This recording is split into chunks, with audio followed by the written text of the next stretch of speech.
ഒരുപാട് സ്വപ്നങ്ങളും നാളുകളെ കുറിച്ചുള്ള പ്രതീക്ഷകളുമായി കിടന്നുറങ്ങിയവർ ഭൂമുഖത്തു നിന്ന് തന്നെ തുടച്ചു മാറ്റപ്പെട്ടു.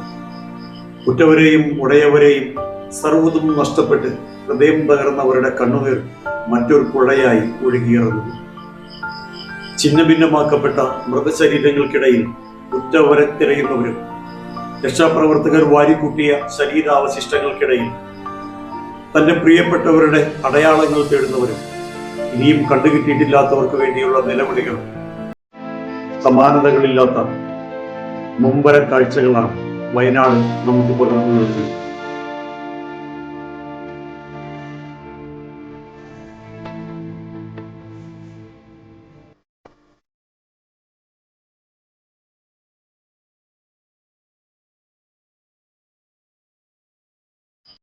വിനോദസഞ്ചാരികളുടെ പറുദീസയായ വയനാട്ടിൽ അരിച്ചിറങ്ങുന്ന ഓടമഞ്ഞുകളുടെ തണുപ്പല്ല, രക്തം കട്ടയാകുന്ന മനസാക്ഷി മരവിക്കുന്ന കാഴ്ചകളാണ്, സങ്കട കാഴ്ചകളാണ് ചുറ്റിനും.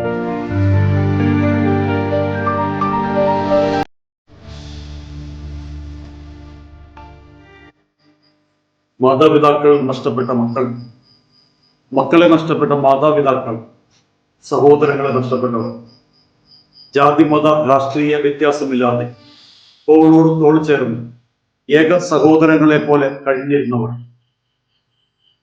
ദീർഘനാളത്തെ സമ്പാദ്യങ്ങളെല്ലാം സ്വരുക്കു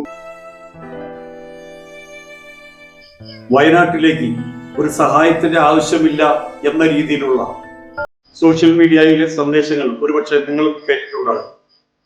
ദയവ് ചെയ്ത് നിങ്ങളോട് അഭ്യർത്ഥിക്കുകയാണ്, ഈ നികൃഷ്ട ജന്മങ്ങളുടെ ശബ്ദ സന്ദേശങ്ങൾക്ക് നിങ്ങൾ വില കൊടുക്കരുത്. നമ്മളെ ഉള്ളൂ അവർക്ക് കരം കൊടുക്കാൻ. നമ്മളാൽ കഴിയുന്ന എന്ത് സഹായവും അവർക്ക് അർഹതപ്പെട്ടതാണ്. ഓരോ ദുരന്തങ്ങൾ ഉണ്ടാകുമ്പോൾ സഹായിക്കാനെന്ന വ്യാജേന ഇറങ്ങിത്തിരിച്ച് തിന്നു കൊടുക്കുന്ന ശവന്തീരി കഴുകന്മാരെ ഇതിനു മുൻപും നമ്മൾ പലപ്പോഴും കണ്ടിട്ടുണ്ട്. ഉടുക്ക പൊട്ടിച്ചും ആടിനെ വിറ്റും സൈക്കിൾ വാങ്ങാൻ വെച്ചിരുന്ന പണം സ്വരൂപിച്ചും ഇങ്ങനെ പല രീതികളിൽ സമാഹരിച്ച പണം മറ്റ് പല വഴികളിലേക്കും ചിതറപ്പെടുന്നത് നമ്മൾ കണ്ടിട്ടുണ്ട്. ഇവിടെയും വയനാടിന്റെ ഈ ദുരന്തമുഖത്തും ഈ ശവന്തീരി കഴുകന്മാർ കാത്തിരിക്കുന്നുണ്ടാകും. നമ്മൾ കരുതിയിരിക്കുന്നു, നമ്മൾ കൊടുക്കുന്ന സഹായങ്ങൾ കൃത്യമായി അർഹതപ്പെട്ടവരിലേക്ക് എത്തുന്നു എന്ന് നമ്മൾ ഉറപ്പുവരുത്തുക. അങ്ങനെ എത്തിക്കും എന്ന് ഉറപ്പുള്ള കരങ്ങളിലേക്ക് മാത്രമേ നമ്മൾ സഹായങ്ങൾ എത്തിക്കാവൂ. ഇന്ന് വയനാടെങ്കിൽ നാളെ അത് മറ്റൊരിടത്താകും. ഒരുപക്ഷെ അടുത്ത ദുരന്തത്തിൽപ്പെടുന്നത് നമ്മളായിരിക്കാം. അപ്പോഴും നമ്മൾക്ക് നേരെ നീട്ടാൻ എവിടെയെങ്കിലും നന്മയുടെ കരങ്ങൾ അവശേഷിക്കുന്നുണ്ടാകും.